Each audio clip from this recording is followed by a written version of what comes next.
சிம்மராசிக்கு திருமண பாக்கியம் உண்டுங்க இந்த குரு பயிற்சி காலகட்டங்களில்.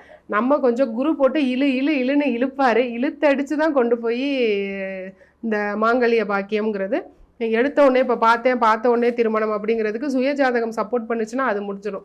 சுயஜாதகமும் சரியா இல்லை நமக்கு அப்படிங்கும்போது இந்த கோச்சார குரு வந்து நமக்கு ஃபேவராக இல்லை, திருமணத்திற்கு ஃபேவராக இல்லை. ஸோ நம்ம பார்த்து ரொம்ப சிரமப்பட்டு பல பேர்கிட்ட சொல்லி இந்த சங்கங்கள், ரிலேட்டிவ்ஸ், ஃப்ரெண்ட்ஸ் எல்லாருக்கிட்டையும் சொல்லி இழுன்னு இழுத்து தான் ஒரு முடிவுக்கு வரணும். எடுத்தோம் பார்த்தோம், ஒரு பொண்ணை தான் பார்த்தோம், முடிஞ்சிருச்சு, எல்லாமே எங்களுக்கு ஒத்து வந்துருச்சு அப்படிங்கிறது கிடையாது. இப்போ ஃபினான்ஷியலாக கொஞ்சம் கஷ்டப்பட்டு திருமணம் பண்ணுற மாதிரி வரும். திருமணம் நடக்கும்.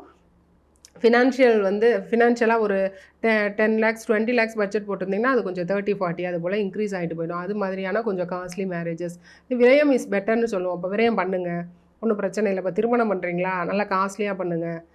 ஒரு சிம்பிள் மேரேஜ், சிம்பிள் வெட்டிங்காக பண்ணாமல் நல்லா கிராண்டியர் வெட்டிங்காக பண்ணுங்கள் அப்படின்றது சிம்மத்துக்கு கொடுக்குற அட்வைஸுங்க.